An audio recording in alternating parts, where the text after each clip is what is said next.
So we're going to go look at my bookcase, not the least of which because Brandon has to get books for me. Because research is really, really important. Research is really important to us. So yeah, it's organized like,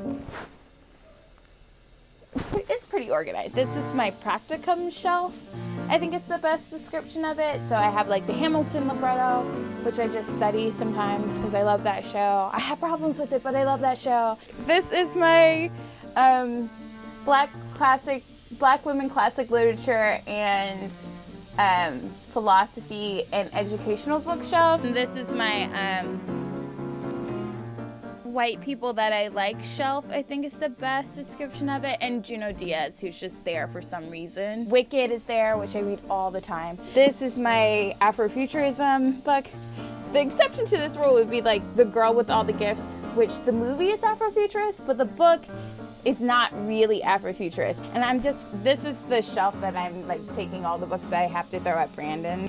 Emergent Strategy by Adrienne Marie Brown, which is just like brilliant and like how to like exist in the world and think of revolutionary change. I have it too. Yeah, and we talked about this. Yes. I think relates to our subject matter a lot. I have Nnedi Okorafor books. I've read every book by Octavia Butler, and I'm now into the ones that weren't quite published, but they published them anyway. She's getting music too. I just can't throw discs at her. Like yeah, that's fair. All digital.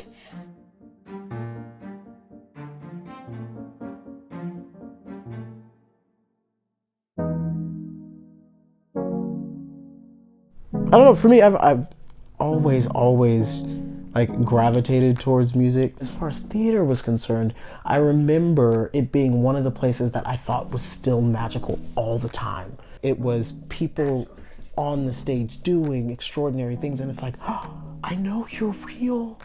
And that magic was wonderful. And then the first time I saw Black people in musical theater, it was Cinderella. The Cinderella with Brandy. Yes. In the opening sequence, there's a moment where Cinderella, Brandy, drops her bouquet and the horses, and they're like, oh my gosh, going everywhere.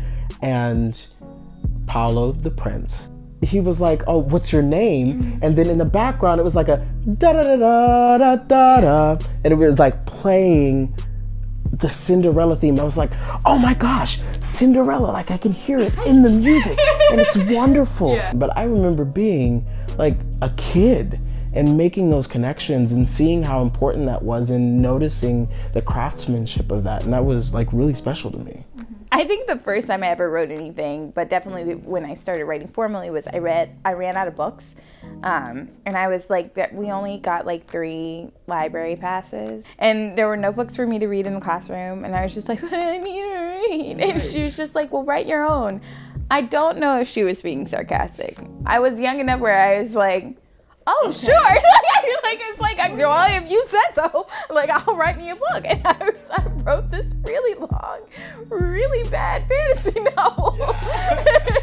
And it's like, just made everyone read it. I actually ended up like winning 3rd place for a writing competition for that, because my mom edited it. So like at the same time that I started writing, my mom was like, oh, this is really nice. I was like, I know, I'm gonna enter it into a competition. And my mom doesn't play that. Like my mom doesn't play losing. Yeah, like that's not a thing that she does. So she's just like, okay, so let's go into plot structure. Shall we? Like, what happens? Because like it's nice. I just don't actually understand some of the things. Like a door appears out of nowhere. Has the door always been there?